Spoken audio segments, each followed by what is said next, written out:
Sir Venkatesh గారు ఇక్కడ, అనిల్ గారు, వెంకటేష్ గారు, hi. Hi hi sir. Sir ఏకంగా ప్రొడ్యూసర్ మీద ఐటీ రైట్స్ వచ్చే స్థాయికి ఈ సినిమా కలెక్షన్ రావడం మీద మీ అభిప్రాయం ఏంటి?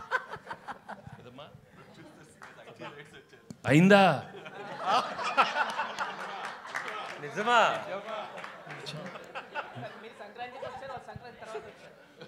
అన్నీ అవుతాయి, వాళ్ళు కూడా అన్నీ అవుతాయి, అన్నీ బాగానే అవుతాయి. అంటే సంక్రాంతికి వస్తున్నామని చెప్పి మేము టైటిల్ పెట్టాం కదా, వాళ్ళు కూడా గట్టిగా ఫిక్స్ అయినట్టుంది. మేము సంక్రాంతికి వస్తున్నాం అని చెప్పి వచ్చేసారు వాళ్ళు కూడా.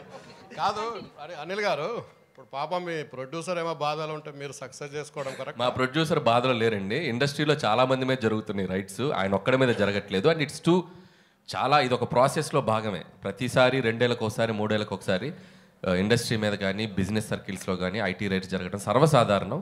సో అలాంటి ఒక ప్రాసెస్లో జరిగే భాగం. ఇంకా వాళ్ళు మమ్మల్ని, మేము వాళ్ళకి కాంటాక్ట్ అవ్వలేకపోతున్నాం. ఎవరో డ్రైవర్స్ నుంచి దొంగచాటుగా అక్కడక్కడ పట్టుకుని సార్ మేము ఇలాంటివి చేస్తున్నాం అంటే రాజుగారు ఒకటే చెప్పారు, మేము వచ్చినా రాకపోయినా మీరు ప్రమోషన్స్ కానీ ఇంట్రాక్షన్స్ కానీ ఏవి ఆపొద్దు, ఈ సినిమా విజయాన్ని ప్రజల మధ్య మీరు పంచుకుంటూనే ఉండని వాళ్ళ క్లియర్ ఇన్స్ట్రక్షన్ మాకు ఉంది. కాబట్టి హ్యాపీగా మేము మా పనిలో మేము సినిమా గురించి, ఇదేదో మా పర్సనల్ ఇది కాదు, సినిమా కోసం just we came here. Sukumar ఇంట్లో జరుగుతుంది, మీ ఇంటికి కూడా వస్తారా?